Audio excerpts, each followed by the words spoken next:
Hey everyone, Nathan here, Absurd Being. Okay, so this video is going to be the first of three in which we'll talk about writing. And the first video is we're going to look at the traditional, how writing was traditionally understood. And then we'll look at a very brief history of writing, how Derrida sees writing as having been understood throughout history. Again, very, very brief. And then we'll wrap up with a short discussion of the book, which is kind of interesting. So the first part of the video is the traditional conception of writing. So writing has been considered, Derrida says, a secondary derivative of speech. And we've talked about this before. We talked about this when we looked at phonocentrism. But it just slots in nicely here. We can hardly have a video on writing and not talk about its secondary derivative, the way it's been understood as secondary and derivative of speech. We talked about speech in terms of interiority and immanence, divinity. I think we've even mentioned in regards to this, breath, life, presence, all of these positive connotations, and writing is very much exterior to that. It's seen as something diminished, something derivative. The privilege of the phony we talked about. The immediate and privileged unity which founds significance in the acts of language is the articulated unity of sounds and sense within the phony. With regard to this unity, writing would always be derived, unexpected, particular, exterior, doubling the signifier, phonetic. Sign of a sign, said Aristotle, Rousseau, and Hegel. So the epoch of the Logos debases writing, which is considered a mediation and a fall into the exteriority of meaning. So note the theological undertones there, the fall into the exteriority of meaning, and that word exteriority. Writing is seen as something which threatens that interiority, that immanence that we associated with speech. And presence, therefore. Writing threatens presence, which is bound up with speech. So that's how writing has been understood according to Derrida. He discusses this with reference to Saussure a lot. And Saussure agrees with this tradition. I mean, the traditional conception of writing is Saussure's conception of writing.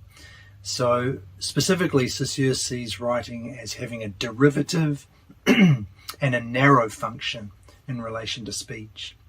Derivative because it's representative, as we've talked about before, signifier of the first signifier. But it's also narrow because it's only one possible modality of language. And it's a modality which doesn't even need to be instantiated. So writing is really seen as this addition, this supplementary addition to something which is original and necessary. So it's speech which is necessary. Writing is this ancillary addition that has been tacked on almost. There's almost that sense to it. It's just been added on. It didn't necessarily have to be there, but it's an extension of speech, and it's an extension which is derivative and debases in a way that purity and the pristine character of speech, associated as it is with breath, with life, with presence, with spirit, inwardness, interiority, all of those things. So this brings us to the project and the object of general linguistics for Saussure. And this is a quote from Of Grammatology, but it's Derrida's quoting Saussure, and the italics are Derrida's as well.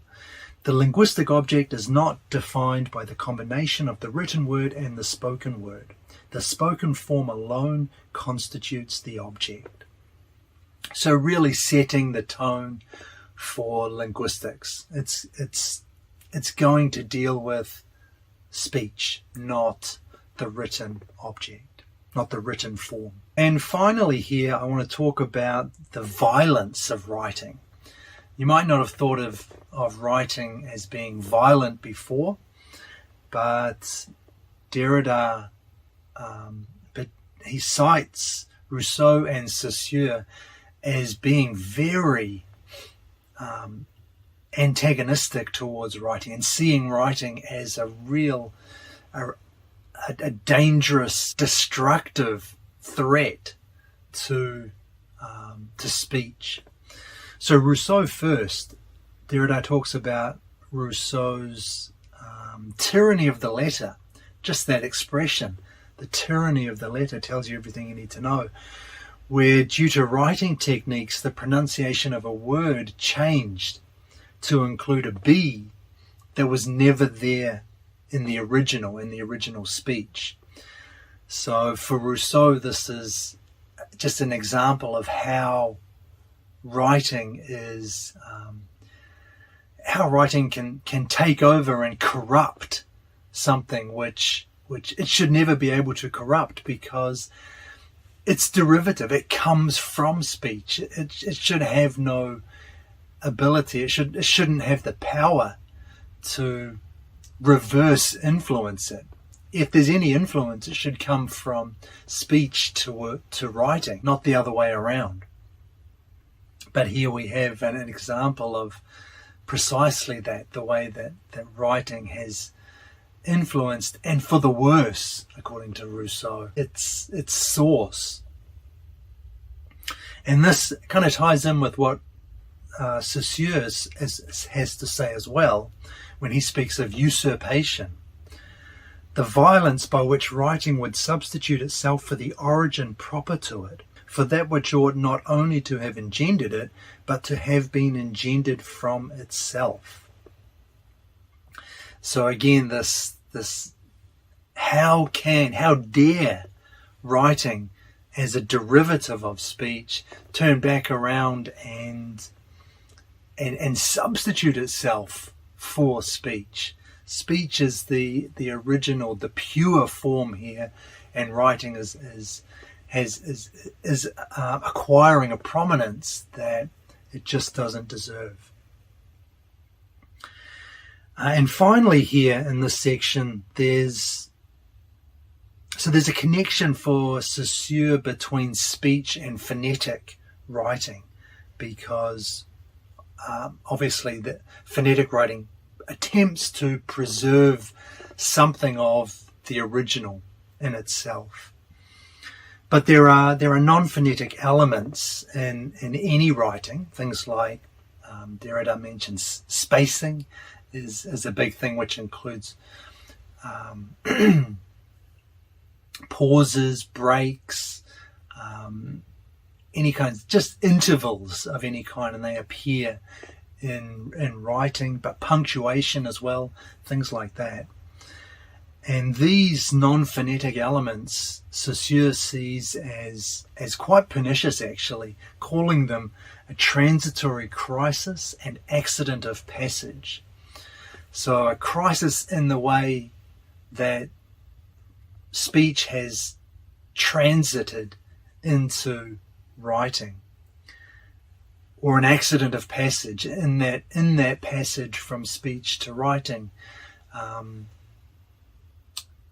These unwanted, undesirable non-phonetic elements have appeared, and so all of this is negative for Saussure. And so that's basically how writing has been understood, Derrida says, up until him, and he's going to reverse that. But before we get to that, we're going to look at the history of writing, a very brief history anyway.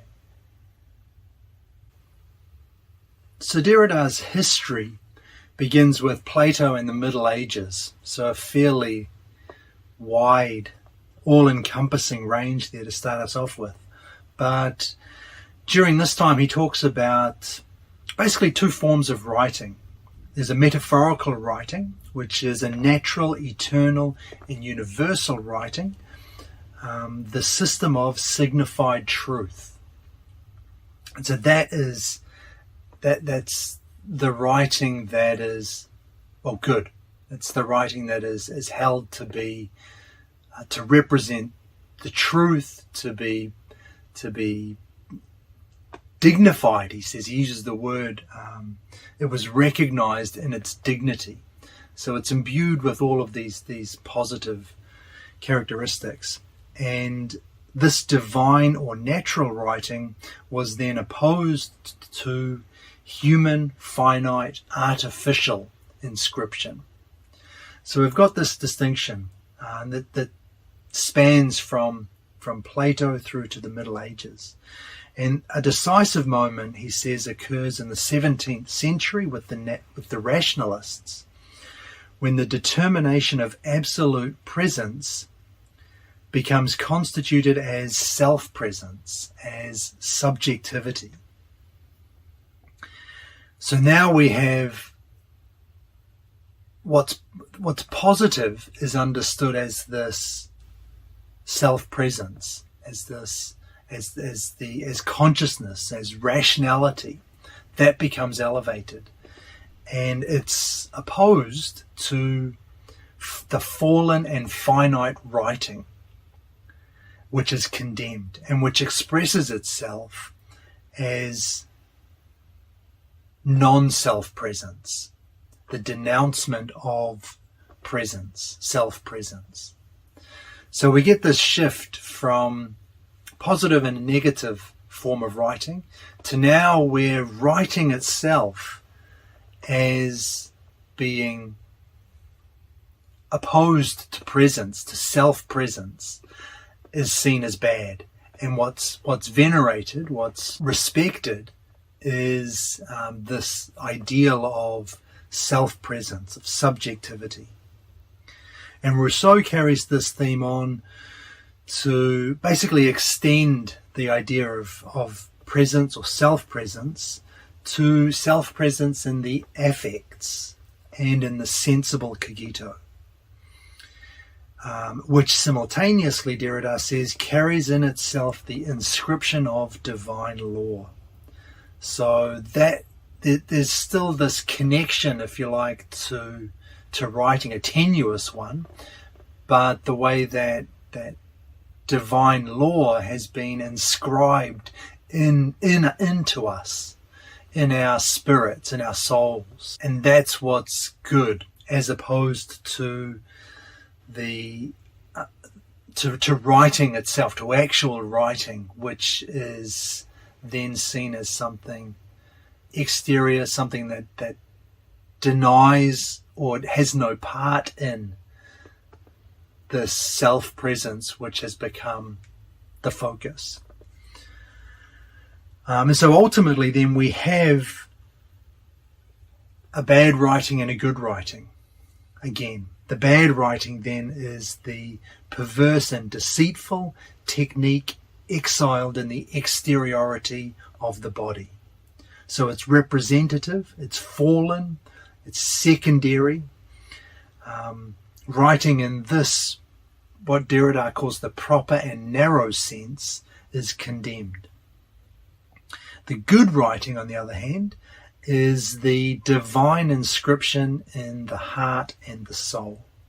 So this is that metaphorical writing. It's natural, divine, living, connected to the voice and to breath, and this is venerated.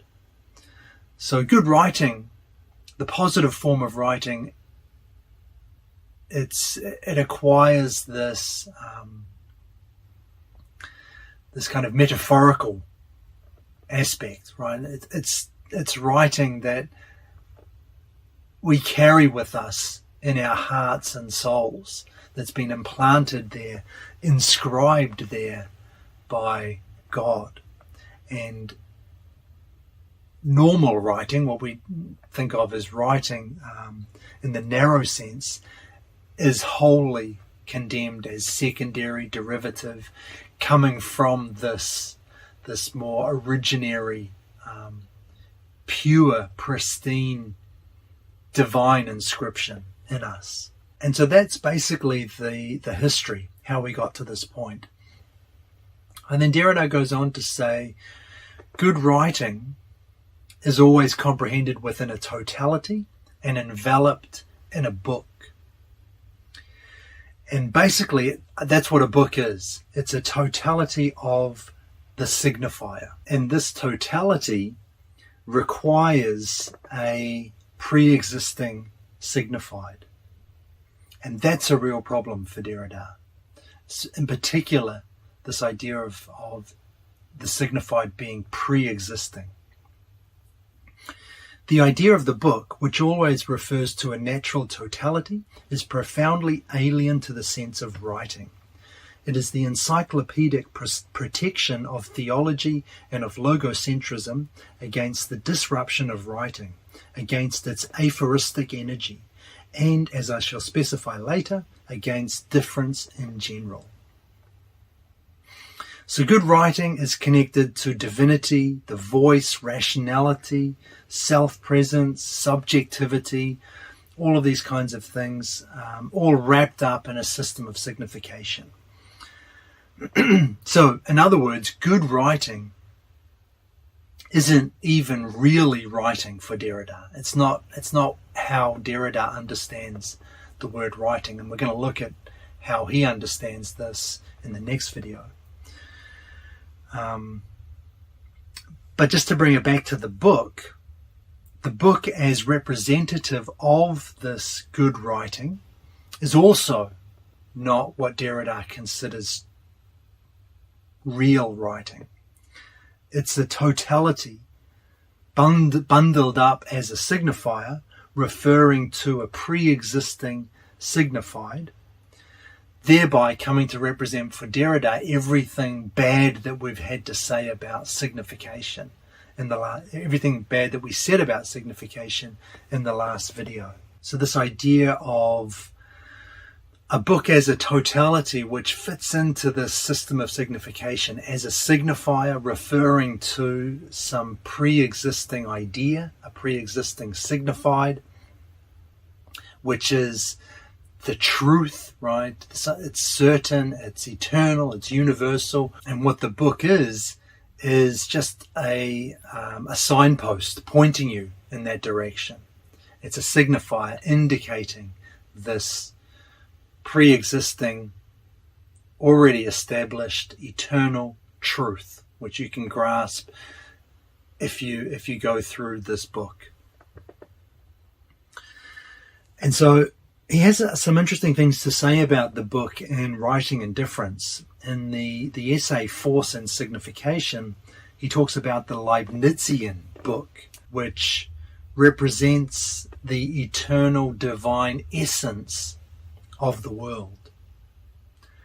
So in this book, capital B book, which he associates with Leibniz, there's no genuine choice or possibility, because to the extent that there are possibilities or alternatives, Leibniz's God only chooses the best, right? The best of all possible worlds.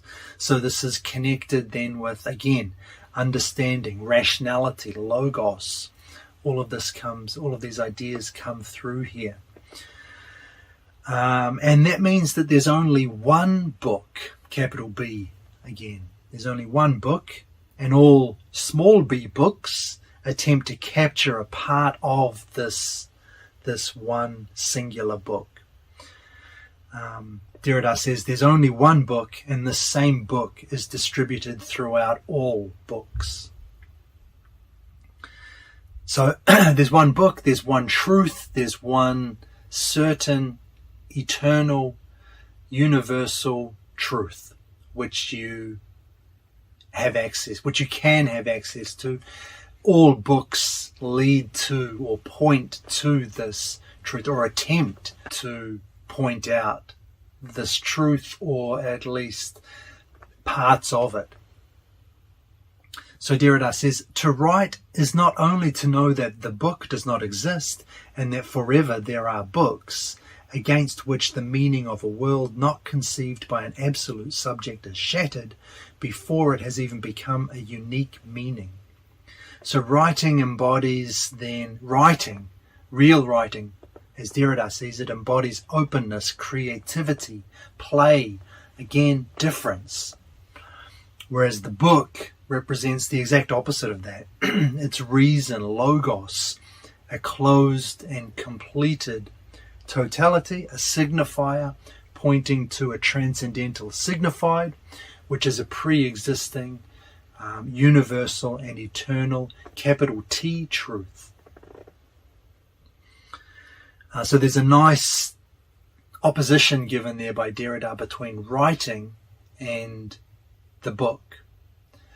And it's obviously just it's kind of a metaphorical device, talking about the book, capital B book in this way.